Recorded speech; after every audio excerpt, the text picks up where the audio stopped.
गोपाल दास चाय की दुकान पर खड़ा होकर अपने दोस्तों से कह रहा था, मेरी बहू सौम्या बहुत ही अच्छी है। वो मेरे खाने पीने का पूरा ख्याल रखती है। उसके दोस्त उसकी बात सुनकर मुस्कुरा रहे थे, लेकिन गोपाल दास को इस बात का जरा भी अंदाजा नहीं था कि उसकी बहू सौम्या घर पर उसके खिलाफ क्या क्या सोच रही है। सौम्या अपने कमरे में बैठकर अपनी बहन से फोन पर बात कर रही थी। वह कह रही थी कि दीदी, मैं अब इस घर में गोपाल दास को और बर्दाश्त नहीं कर सकती। वो हर वक्त मुझसे कुछ ना कुछ मांगते रहते हैं। आज तो उन्होंने मिठाई भी मांगी। अब देखना, आज मैं उन्हें ऐसी मिठाई खिलाऊंगी जिससे उनकी सारी परेशानियां खत्म हो जाएगी। ये सारी बातें गोपाल दास की पत्नी यानी सौम्या की सास सीता ने सुन ली। वह दीवार के पीछे छुपकर सौम्या की बातें सुन रही थी। सीता के चेहरे पर चिंता की लकीरें गहरी हो गई। उन्हें समझ नहीं आ रहा था कि क्या करे। वह सोचने लगी, सौम्या ऐसा क्यों कह रही है? क्या सच में वह गोपाल दास को नुकसान पहुंचाना चाहती है? क्या एक बहू इतना गिर सकती है? सीता पूरे दिन उस बात को लेकर परेशान रही। उन्होंने गोपाल दास को कुछ नहीं बताया, क्योंकि वह नहीं चाहती थी कि घर का माहौल खराब हो, लेकिन वह खुद बहुत डरी हुई थी। उनके मन में बार बार यही ख्याल आ रहा था कि सौम्या उनके पति को जहर दे सकती है। रात को जब गोपाल दास सोने चले गए तो सीता ने सौम्या से अकेले में बात करने की सोची।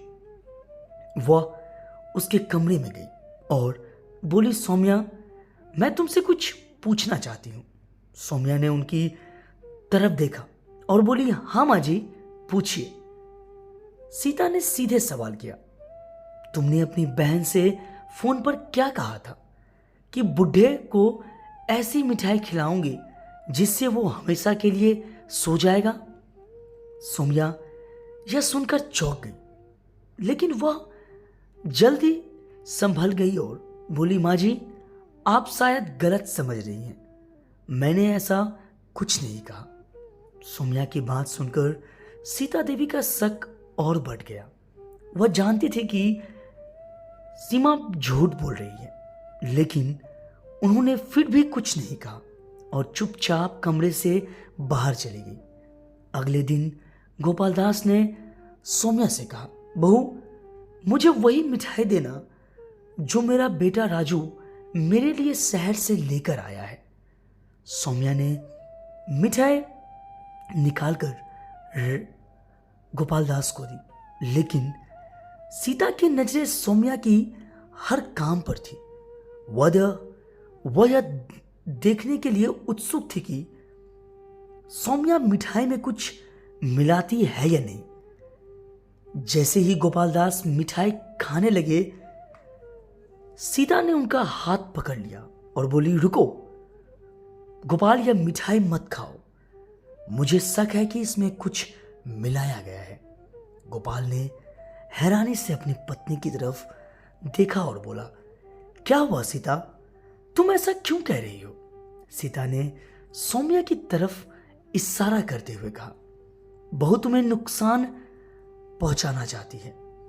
मैंने खुद सुना है कि वह तुम्हें ऐसी मिठाई खिलाने की बात कर रही थी जिसे तुम हमेशा के लिए सो जाओ। यह सुनकर गोपाल दास के चेहरे का रंग उड़ गया। उसने सौम्या की तरफ देखा और पूछा, बहू, क्या यह सच है? सौम्या ने पहले तो इनकार किया, लेकिन जब सीता ने पूरी बात सुनी तो सौम्या ने उनकी गलती कबूल कर ली। वह रोने लगी और बोली, मुझे माफ कर दीजिए पिताजी, मैं गुस्से में ऐसा कह गई। मेरा इरादा आपको नुकसान पहुंचाने का नहीं था। गोपाल दास और सीता दोनों ने उसकी बात सुनी, लेकिन उन्हें समझ नहीं आ रहा था कि उस पर विश्वास करे या नहीं। सीता ने सौम्या को समझाया, सौम्या, एक परिवार प्यार और भरोसे पर चलता है। अगर तुम इस घर को अपना नहीं मानोगी तो कभी खुश नहीं रहोगी। गोपाल दास तुम्हारे ससुर हैं, लेकिन वह तुम्हें अपनी बेटी मानते हैं। तुम भी उन्हें अपने पिता की तरह मानो। सौम्या ने सीता की बात को ध्यान से सुना और वादा किया कि वह आगे से ऐसा कुछ नहीं करेगी। इस घटना के बाद सौम्या ने सच में अपने व्यवहार में बदलाव लाया। उसने गोपाल दास का ख्याल रखना शुरू कर दिया और धीरे धीरे उनके बीच का रिश्ता भी सुधर गया।